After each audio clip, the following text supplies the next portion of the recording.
3 लाख रुपए इनामी चुन्नू ठाकुर को एसटीएफ ने नेपाल के काठमांडू से गिरफ्तार कर लिया। 3 लाख के इनामी कुख्यात अपराधी चुन्नू ठाकुर को शनिवार की देर रात एसटीएफ ने काठमांडू से गिरफ्तार किया है।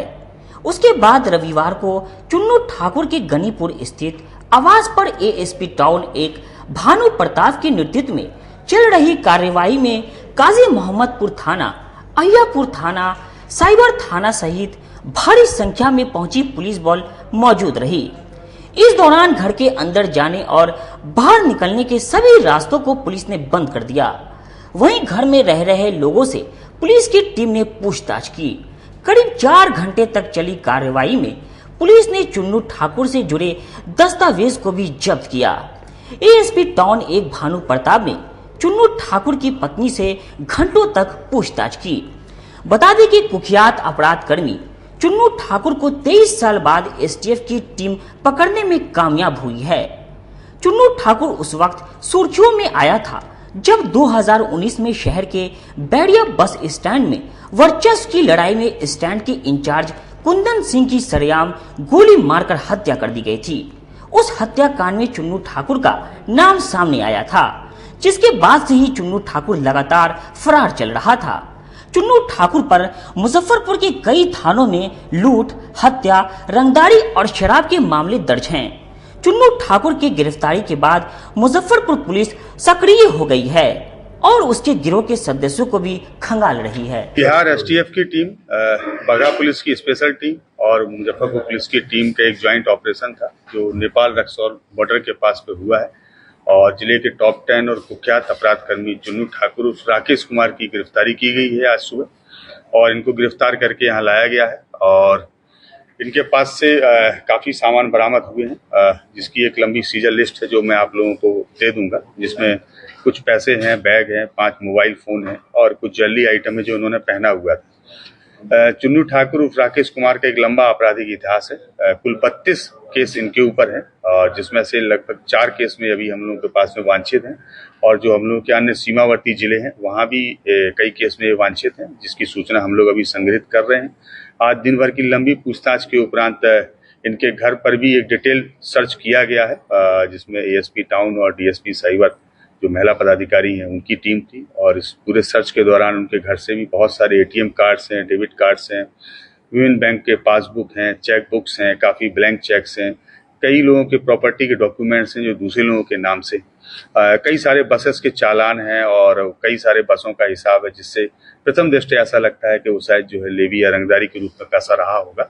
बहुत सारे डॉक्यूमेंट्स हम लोगों को मिले हैं जिसका हम लोग एक डिटेल एनालिसिस करेंगे और इन्वेस्टिगेशन के आधार पर इसमें हम लोग फर्दर प्रोसीड करेंगे। इसी सर्च के दौरान उनके घर से एक ऑटोमेटिक पिस्टल भी बरामद हुई है और 4 राउंड गोलियां भी बरामद हुई हैं। सबके आधार पर उनकी जो पत्नी है उनको भी हम लोगों ने डिटेन किया है और हम लोग इसमें भी पूछताछ कर रहे हैं और जो भी फर्दर डेवलपमेंट होंगे उससे आप लोगों को अवगत कराया जाएगा। कितने मामले दर्ज हैं इनके? अभी तक कुल 32 मामले इनके ऊपर दर्ज हैं और एक ये नेक्स्ट मामला जो वेपन मिला है उसके संदर्भ में एक अलग से केस दर्ज किया जाएगा।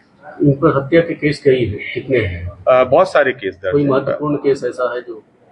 कई महत्वपूर्ण केस दर्ज हैं इनके ऊपर। अहियापुर में 2019 में एक हत्या का केस है, कांटी में एक हत्या का केस है, सदर थाना के अंतर्गत हत्या के केस है। तो एक बहुत लंबी लिस्ट है इनके ऊपर। 32 जो केस हैं वो सारे केस या तो मर्डर के हैं या आर्म्स एक्ट के हैं या फिर लूट के हैं। काफी वर्षों से फरार चल रहे थे।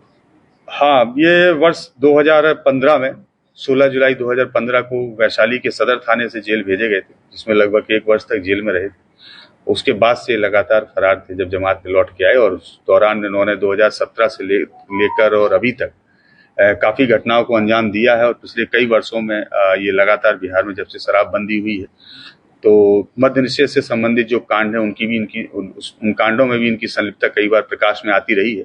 हम लोग उस आलोक में भी इनकी गिरफ्तारी पे काम कर रहे हैं। इन पर इनाम भी रखा गया था पुलिस? हाँ, इन पर जो है पिछले वर्ष जिला पुलिस के द्वारा ही प्रस्ताव भेजा गया था जिसमें 3 लाख रुपए का पुरस्कार मुख्यालय के स्तर से इनके ऊपर रखा गया है और जिस टीम ने इन लोगों को अरेस्ट किया है वो पुरस्कार सर बाहर ने इनके परिजन द्वारा हंगामा भी करने की सूचना? हाँ, इनके परिजन यहाँ पर आए हुए थे। जो उनके घर में जो सर्च किया गया है उसका इन लोगों का विरोध था, क्योंकि सर्च में बहुत सारे ऐसे डॉक्यूमेंट्स मिले हैं जो इस बात को प्रूव करते हैं कि इनके द्वारा बहुत इलीगल तरीके से पैसा को कमाया गया है और हम लोगों की इन्वेस्टिगेशन में अब इनकी जो संपत्ति है वो भी अनुसंधान के दायरे में होगी और इनके द्वारा जो जो प्रॉपर्टी बनाई गई है, इसके अलावा जिन जिन लोगों के ATM card, debit card, passbook या चेकबुक हम लोगों को घर पे मिले हैं, अब हम सब उन सब के ऊपर भी अपना अनुसंधान करेंगे। प्रॉपर्टी कब्जा वगैरह का भी शिकायत काफी मिल रही थी। अब कई प्रॉपर्टी के डॉक्यूमेंट्स मिले हैं, तो अब लेटर अनुसंधान में पता लगेगा कि वो प्रॉपर्टी के डॉक्यूमेंट्स किनके हैं और कैसे इनके घर पर आए और किस उद्देश्य से वो डॉक्यूमेंट्स इनको दिए गए।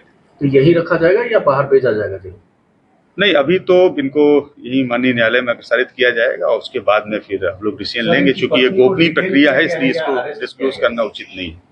पत्नी को उनको डिटेन किया गया, अरेस्ट किया गया? अभी उनको डिटेन किया गया है, हम लोग पूछताछ कर रहे हैं और पूछताछ पे जैसे फैक्ट्स आते हैं, गिरफ्तारी होगी तो आप लोगों को सूचित किया जाएगा। लेकिन अभी तक की पूछताछ से ऐसे संकेत प्रकाश में आ रहे हैं कि हम लोग उनको गिरफ्तार करके माननीय न्यायालय में प्रसारित करें। अपने सपनों की आशिया को दे एक नई पहचान माँ भवानी डेकोर प्राइवेट लिमिटेड के साथ, जो है ऑथराइज्ड डिस्ट्रीब्यूटर ऑफ कजारिया। देश की मिट्टी से बनी टाइल से देश को बनाते हैं। और जहां मिलती है सभी प्रकार के Indian and imported granite, marble, sanitary एवं कोटा स्टोन का अनोखा एवं आकर्षक संग्रह। माँ भवानी डेकोर प्राइवेट लिमिटेड मतलब a complete floor solutions. New 0 mile Dadar road, Muzaffarpur. Call 9934753111।